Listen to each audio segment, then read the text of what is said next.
Hi, friends. This is Shannon from Captivating Compass, and I'm so excited to be here today. I wanted to talk with you about Charles Dickens. You know, it's his birthday this week. He would be 211 years old this week. And so I wanted to share with you the Let's Study Charles Dickens unit study that I put together a couple years back. It's still really relevant, and it has some great resources to not only teach you about Victorian British history, but about Charles Dickens and his life during that era. But also there's a really fun project included in the unit study called Dinner with Dickens. And so that part is where the project is to put together a Victorian dinner with Dickens as the host. And you get to choose contemporaries, you get to learn about them, and then choose people that were alive at the same time Dickens was to attend the party. So you create a party and you learn about history and you learn about the people in it that were alive the same time that Dickens was. And so I want to walk you through, just give you a quick sneak peek at the study. And so let's just do that really quick now. I want to take you over to the first piece that's in it is the copy work. All right. So the copy work is really quite fun. You have a quote and then you'll some space to write it. And then every few quotes, there's going to be a little bit of a response type of activity. So draw something that's irresistible, that creates irresistible laughter and good humor. So something silly just to kind of connect the quotes with where the student or the child is at. So not all of the quotes have those, but you can see some of them do with some fun things there. And then the heart of the Let's Study Charles Dickens Victorian England study is set in using a study guide that I've created 3 sessions. You know, Charles was known for not calling chapters in his books, especially within the Christmas Carol. And so I've done a little bit of the same thing, to not call them lessons. So we're calling them sessions. And so each is based within a study guide. You're going to go through and there's some projects for each about learning about what it was like to live in Victorian times. You know, Charles Dickens writes a great deal about life in the Victorian era that he lived in, and the life for children and for factory workers and different people groups within the era. So that's part of the study. The next thing is to actually look at the maps and get familiar with the mapping of Victorian England. And so you'll do that. And you'll get to identify some points within London with that. And then there is also in the 3rd session, there is looking at what money was about and the currency and wealth of Victorian England. So those are the 3 sessions, and there's some essay questions there.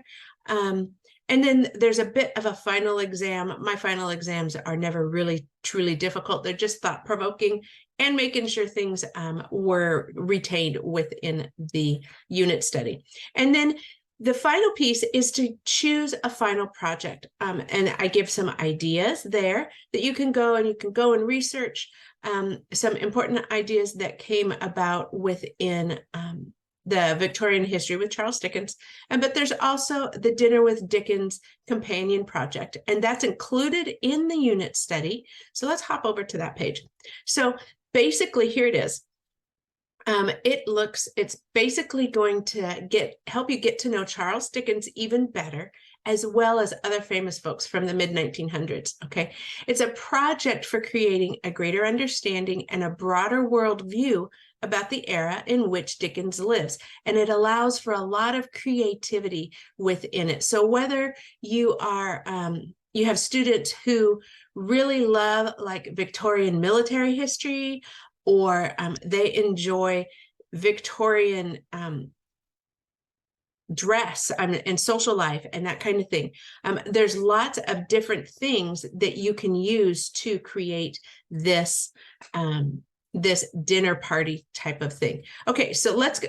I've kind of scrolled through all the instructions, which basically set it up with how you're going to do the party. So let me just scroll back here.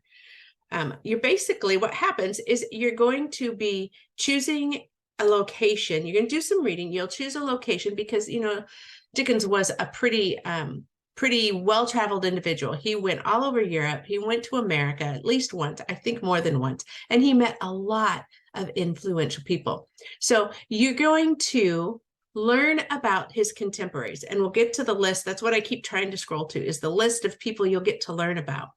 You're going to learn about the people that were his contemporaries. You're going to choose 8 to 10 or more people to learn about in depth, and then invite them to the dinner party. You're going to create a seating chart for the dinner party. You're going to create a menu of Victorian food and Victorian party games and things that you would do at an event. Whether it's a dinner party, a tea party, an outdoor, under a gazebo type of party, you get to choose a lot of different things. So it provides creativity, but also an angle of learning about history and culture all together at the same time. So I give detailed instructions here on this page, but I want to get down so that you can see the list of people. So I've given you lots of people, so you don't have to do the hard research of, well, who was alive then? I've done that for you. So your students can go and look up these people. I have a group of scientists, a group of authors, world leaders, artists, musicians and composers, and then Christian evangelists, theologians, missionaries, and humanitarians, and some social activists, and even some explorers of the Victorian era. So there are lots of people to choose from. When I've taught this as a live class, my students have researched all the people and at a basic level, and then chosen the 8 or 10. So in the future, I may be offering this again as a live class. So if that's something you're interested in, make sure you let me know in the comments or send me an email at shannon@captivatingcompass.com. And I will give you more information about that if you're interested. Okay, so that is the basics of the process. And then I give you the information to create your guest list, people that are not able to come. And as you read through the stories, you'll realize there are some people who would not make it because while they were a contemporary of Charles Dickens, they were fighting a war in wherever, right? And so they're obviously not going to be able to come unless they are some special circumstances that you get to creatively create, all right?